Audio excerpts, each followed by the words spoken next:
In this problem, we look at several applications of compound interest. In Part A, we have $1,000 that's invested at 5% compounded monthly, and we'd like to determine how much there is after 8 months. In Part B, we want to have $1,000 in 9 months, and we want to determine how much we need to place in a savings account now that pays 5% compounded quarterly. And in Part C, we want to determine how long it takes to double our money if we invest it at 6% compounded annually. In Part A, we're compounding monthly, so we're going to use our compound interest formula. A is equal to P times 1 plus R over N, all raised to the NT power. Here A is the future amount, P is our principal, or present amount, R is the annual interest rate as a decimal, N is the number of times per year we compound interest, and T is the number of years. So in Part A, we were investing $1,000, so P is equal to 1,000. We were told that the interest rate was 5%, so R is 0.05. We're compounding monthly, that's 12 times per year, so N is equal to 12. And we want to determine how much we have after 8 months. Now in this case, T is going to equal 2/3, because 8 months is 2/3 of a year. We plug in the values, we get A is equal to 1,000. It's 1 plus 0.05 over 12, raised to the 12 times 2/3 power. Will give us 1,000 times 1 plus 0.05 over 12 to the 8th power, which is $1,033.82. So if we invest $1,000 at 5% compounded monthly, in 8 months we will have $1,033.82. In Part B, we again have compound interest, but we're interested in the required present value. So we'll use the present value formula.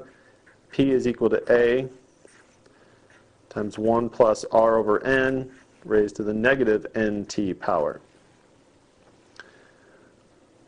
We want to have $1,000, so A, our future amount, is 1,000. The interest rate was 5%, so R is 0.05. We compound quarterly, so N is 4 times per year.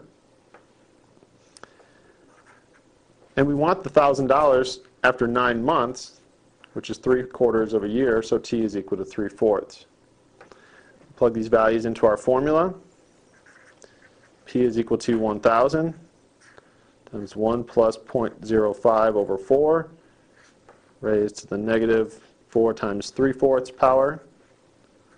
So that'll be 1,000 times 1.0125 raised to the negative 3rd power, which is equal to $963.42. So if we invest $963.42 right now, in 9 months we will have $1,000. In Part C, we're interested in the time it takes to double our investment. It's interesting to note in this problem that we're not told the initial investment. And we'll see as we work out the solution that the initial investment has no bearing on the time required to double that investment. Since we're going to be compounding interest, we use our compound interest formula. A equals P times 1 plus R over N raised to the NT power. We don't know the initial investment P. We do know that our final investment will be twice the initial, so A is equal to 2P. We're investing at 6% interest, so R is equal to 0.06. And we're compounding annually, so N is equal to 1. We're actually looking for the time it takes to double our investment. So the time is unknown. That's the quantity we're going to solve for. If we put these quantities into our equation, we'll get 2P is equal to P times 1 plus 0.06 over 1 raised to the 1T power, or 2P is equal to P times 1.06 to the T power. At this point, we can divide both sides by p, and the p's will cancel. So we end up with 2 is equal to 1.06 raised to the t power. And here's where we note that the initial investment has no bearing on the time required to double the investment because we canceled out the initial investment. To solve for t, we're going to take the natural log of both sides. The natural log of 2 equals the natural log of 1.06 to the t power. Using rules for logarithms, we can bring this power down as a multiple or as a factor out in front. So we'll have the natural log of 2 is equal to t times the natural log of 1.06. Solve for t by dividing by the natural log of 1.06.